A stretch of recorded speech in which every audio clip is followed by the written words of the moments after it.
Você acha que o lobisomem é só aquela fera de filme de terror, uivo lancinante cortando a madrugada silenciosa, a transformação de arrepiar os pelos da nuca? E se eu te dissesse que isso é só a pontinha do iceberg, um eco distante da verdadeira história? Que existe um universo inteiro sobre a lenda do lobisomem, especialmente aqui no Brasil, que vai muito além do que já te contaram? Um lado que quase ninguém comenta, cheio de mistérios, sussurrados ao pé do fogo, reviravoltas e uma riqueza cultural que você nem imagina, com cheiro de mato e medo impregnado em cada conto. Se prepara, porque hoje a gente vai desenterrar o lado do lobisomem brasileiro que ninguém fala.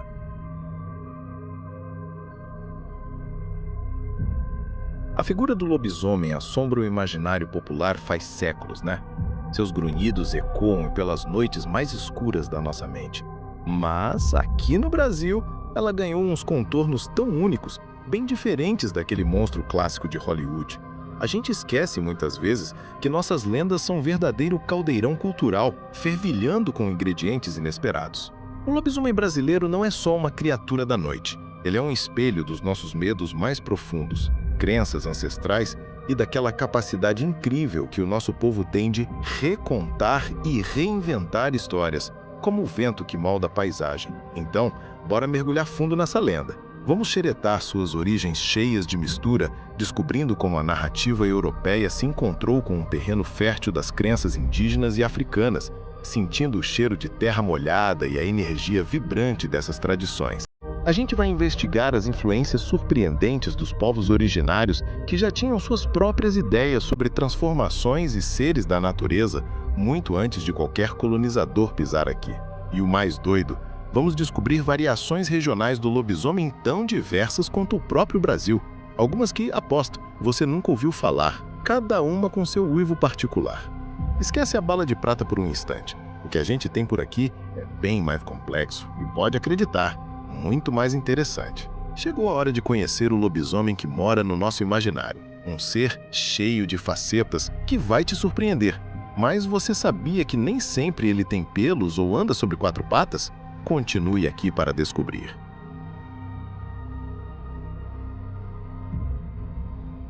Quando a gente pensa em lobisomem, a primeira imagem que vem na cabeça é quase sempre aquele monstro europeu, né? Fruto de maldições antigas, pactos com o tinhoso sussurrados em noites sem lua, uma criatura puro terror e selvageria.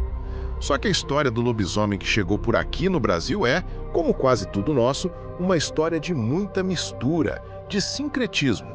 A própria palavra lobisomem já entrega a origem latina, lupus, lobo, e homo, homem, uma herança direta do português. A lenda veio na bagagem dos colonizadores portugueses, trazendo séculos de folclore europeu.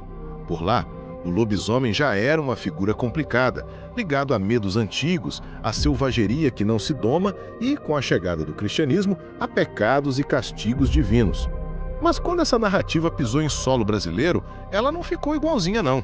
Encontrou um terreno fértil, vibrante, pulsando com as crenças dos povos indígenas e, mais tarde, com as tradições trazidas pelos africanos escravizados. E o resultado? Um lobisomem com RG brasileiro, com um jeitão e significados que vão muito além do simples susto. Uma das primeiras mudanças que a gente nota é a própria transformação. Enquanto na Europa a coisa era quase sempre virar lobo, aqui o bicho podia pegar outras formas. Em algumas regiões, o lobisomem pode aparecer como um porco gigante grunhindo na escuridão, um cachorro com olhos de brasa, um cavalo espectral relinchando ao vento, um jumento de olhar sinistro e, pasme, até como uma bola de fogo sibilante. Essa flexibilidade toda tem a ver com os animais da nossa terra e com o ambiente mais rural onde a lenda se criou, com o cheiro de curral e o silêncio quebrado apenas por sons da natureza. Se não tínhamos lobos selvagens dando sopa por todo canto como na Europa, o povão adaptou a ameaça para bichos mais comuns do dia a dia. As causas da maldição também ganharam um toque brasileiro. A mais famosa, sem dúvida, é a do sétimo filho homem numa família só de meninos, ou às vezes o primeiro filho homem depois de 7 filhas. Essa crença, que muitas vezes se manifesta quando o coitado chega na puberdade, lá pelos 13 anos, traz um monte de preocupações sociais sobre família, herança e responsabilidades. Mas não para por aí não. A transformação também podia ser castigo por vacilos morais graves, tipo incesto, relações proibidas, como de uma mulher com um padre, ou até por não batizar uma criança. Lá no sul do Brasil, por exemplo, essa ligação com o incesto era bem forte. Essa parte de moralizar a lenda é super importante. O lobisomem brasileiro muitas vezes não é só um monstro que aparece do nada. Ele é um aviso, uma consequência direta de quem desafia as regras da comunidade. Ele vira tipo um fiscal do comportamento, um personagem que mostra o perigo de quebrar tabus. E a lua cheia? Bom, ela aparece em muitas versões, mas não é a única coisa que faz o cabra virar bicho. Noites de sexta-feira, especialmente aquela virada de quinta para sexta, sob um céu carregado ou uma quietude opressora, são direto citadas como um momento da transformação. Esse é um período que já tem toda uma mística no nosso folclore, coisa que ele divide com outras figuras, tipo a mula sem cabeça. O lobisomem, depois de virado, muitas vezes tinha que cumprir um ritual meio macabro, como visitar 7 encruzilhadas empoeiradas e silenciosas, 7 cemitérios com seu cheiro de terra e flores murchas, ou 7 igrejas antes do primeiro canto do galo rasgar a manhã. Então, o lobisomem que assombra o imaginário brasileiro é uma figura muito mais rica e complexa do que uma simples fera com sede de sangue. Ele é o resultado de um longo bate-papo cultural, um ser misturado, que carrega as marcas da Europa, mas que foi profundamente moldado pelas realidades e crenças do Brasil. É um personagem que fala sobre família, pecado, comunidade e sobre os medos que moram no coração de uma sociedade que estava se formando. Mas essa herança europeia é apenas o começo da jornada. O que acontece quando esses contos sombrios encontram uma terra já pulsante com seus próprios espíritos e transformações ancestrais? A resposta pode te surpreender profundamente.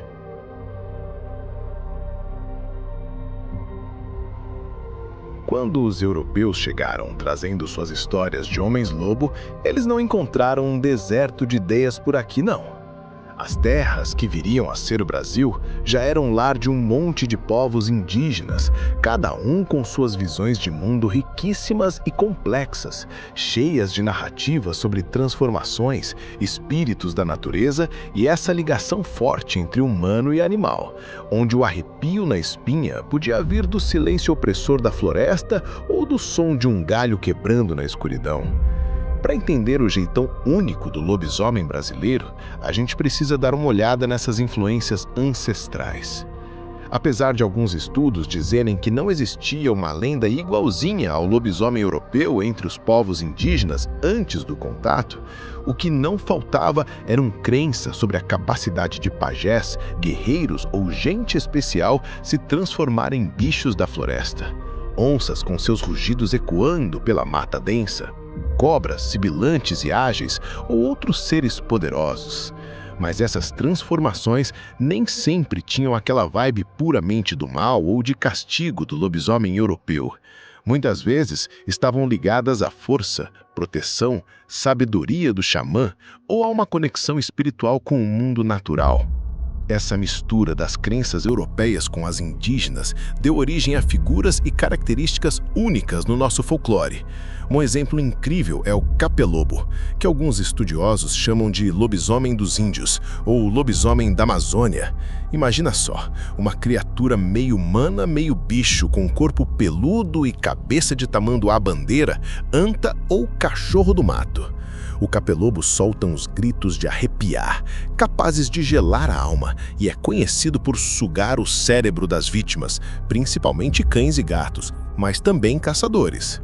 O nome dele pode vir de cap, que é osso quebrado ou torto, e lobo. Em algumas tradições da Amazônia, dizem que indígenas muito velhos podem virar capelobo em vez de morrer, ganhando uma forma de existência nova e assustadora. E para matar o bicho, só com um tiro certeiro no umbigo.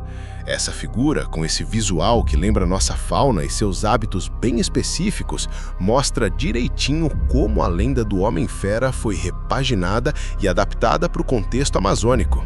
Outro ponto de encontro importante é a ideia da transformação como consequência de certos atos ou estados. Isso aparece tanto nas histórias europeias de castigo, quanto em algumas tradições indígenas, que veem a metamorfose ligada à quebra de tabus ou a um desequilíbrio espiritual. A mitologia tupigê, por exemplo, é cheia de seres que transitam entre o mundo humano e o animal, muitas vezes trazendo lições de moral ou explicando coisas da natureza. A própria relação com a natureza, que é central nas culturas indígenas, está toda presente na figura do lobisomem brasileiro. Ele não é só um monstro que aparece na cidade ou na vila. Ele é uma criatura das matas densas, das encruzilhadas escuras e empoeiradas, dos lugares ermos onde o vento uiva segredos. Essa conexão com o ambiente selvagem lembra as histórias indígenas sobre os guardiões da floresta e os perigos que ela esconde. E tem mais, a figura feminina da Cumacanga, também chamada de Curacanga, que aparece em algumas regiões, principalmente no norte e nordeste. Ela pode ter recebido influências tanto europeias, a bruxa, a mulher amaldiçoada, quanto indígenas. A Cumacanga é descrita como uma cabeça de fogo que crepita e lança sombras dançantes, que se solta do corpo de uma mulher, geralmente a sétima filha de uma união considerada pecado, como com um padre, ou a própria mulher envolvida na relação e sai voando e assombrando durante a noite. Mesmo não sendo um lobisomem no sentido literal, essa entidade tem elementos em comum com a maldição do sétimo filho ou filha e a ideia de uma transformação como castigo por vacilos morais, mostrando essa mistura cultural. A cabeça em chamas, às vezes, lembra outras entidades do nosso folclore, evidenciando essa teia complexa de influências. O mais legal de entender é que essa fusão não foi uma coisa passiva, tipo receber e aceitar. As culturas indígenas não só pegaram a lenda do lobisomem, elas reinterpretaram, deram novos significados, colocaram ali suas próprias visões de mundo, seus medos e suas explicações para o que não se explicava. Por isso, o lobisomem brasileiro carrega no seu DNA espiritual a marca forte dos povos originários. Isso faz dele uma criatura muito mais com a cara do Brasil, mais enraizada na nossa paisagem e na nossa alma do que aquele lobisomem puramente europeu. Ele é um testemunho da capacidade de transformação, não só do homem em fera, mas da própria lenda ao cruzar oceanos e entrar em novas florestas culturais. Mas se a floresta deu ao lobisomem novas peles e novos nomes, imagine o que aconteceu quando ele se espalhou por cada canto deste país continental. As variações são tantas que é quase como se cada região tivesse seu próprio monstro particular com seus próprios sons e cheiros terrorizantes. Você está pronto para conhecê-los?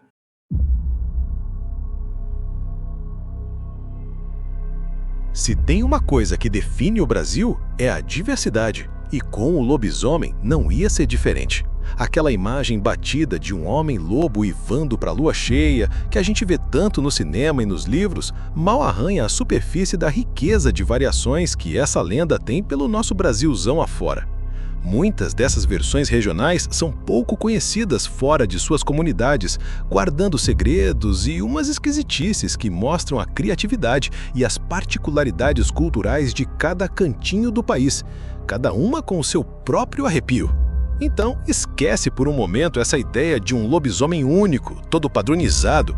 No Brasil, dependendo de onde você estiver, a criatura pode ter não só uma aparência diferente, mas também hábitos, origens e até nomes diferentes. Como a gente já falou, a falta de lobos nativos em muitas partes do Brasil fez o povo adaptar a forma do bicho. Assim, lá no interior, não é raro ouvir histórias de lobisomens que viram cachorrões sarnentos, exalando um cheiro fétido e rosnando baixo, porcos enormes e bravos com o som de seus cascos batendo na terra abatida, cavalos descontrolados ou até bezerros e jumentos com um jeitão meio do capeta. Uma crença curiosa contada em algumas áreas é que o amaldiçoado pega traços dos animais que costumam se espojar, rolar na terra, no lugar onde ele se transforma, talvez uma encruzilhada com cheiro de poeira e mato esmagado, virando uma criatura misturada bem bizarra. No Nordeste, por exemplo, as histórias de lobisomem muitas vezes descrevem o bicho com uma mistura de cão e porco, ou até com cara de um cavalo monstruoso. Algumas histórias do sertão, sobre o céu estrelado e o silêncio profundo da caatinga, falam de uma criatura pálida e magra na forma humana que vira uma besta faminta, rondando cemitérios e encruzilhadas nas noites de sexta-feira. Aquela ideia de que ele busca sangue para curar uma suposta anemia também aparece em certas tradições do norte. Ainda no Nordeste e no Norte, a gente encontra a já mencionada Cumacanga ou Curacanga. Embora não seja um lobisomem-homem, a lenda da sétima filha amaldiçoada, cuja cabeça se solta do corpo e vira uma bola de fogo que sai por aí, sibilando e crepitando, é sem dúvida uma variação fascinante desse tema de transformação como castigo. Ela apavora quem cruza seu caminho, às vezes atacando com mordidas, e sua noitada só termina com o cantar do galo. Lá na região amazônica, além do capelobo com sua cabeça de tamanduá e seus gritos perturbadores, existem outras lendas sobre homens que viram bichos, mostrando essa conexão profunda com a floresta e seus mistérios sussurrados pelo vento entre as árvores. As histórias locais podem misturar o lobisomem com outras figuras da floresta, tipo o curupira, ou adaptar a lenda para explicar sumiços e ataques de animais. No sul do Brasil, onde a influência europeia é mais forte em algumas comunidades, a lenda pode ser mais parecida com as versões portuguesas, mas ainda assim com os toques locais. A crença de que o lobisomem nasce de uma relação de incesto é bem forte em algumas tradições do sul. No folclore gaúcho, o lobisomem é visto como uma vítima do seu destino, uma cruz que ele carrega, e que só ataca se for provocado, seu lamento talvez ecoando pelos campos abertos. Uma curiosidade pouco falada é sobre os lobisomens brancos.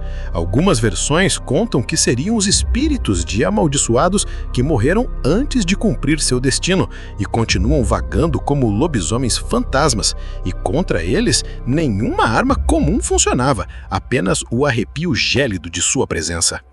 Até o jeito de curar ou de parar a criatura varia horrores. Enquanto a bala de prata é aquele clichê de Hollywood, no Brasil as tradições apontam para outros métodos. Ferir o lobisomem com coisas comuns como uma faca ou foice, ou até com uma bala banhada em cera de vela de altar que passou por 3 missas do galo, podia quebrar o encanto.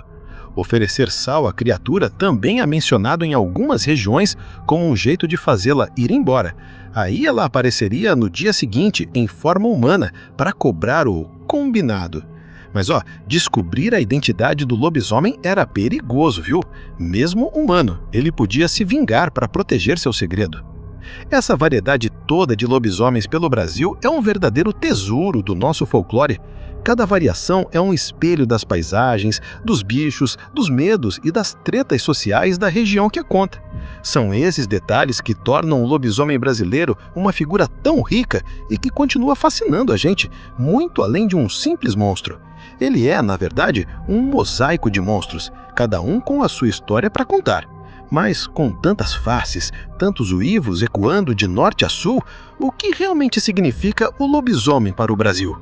Será apenas um monstro ou algo muito, muito mais profundo?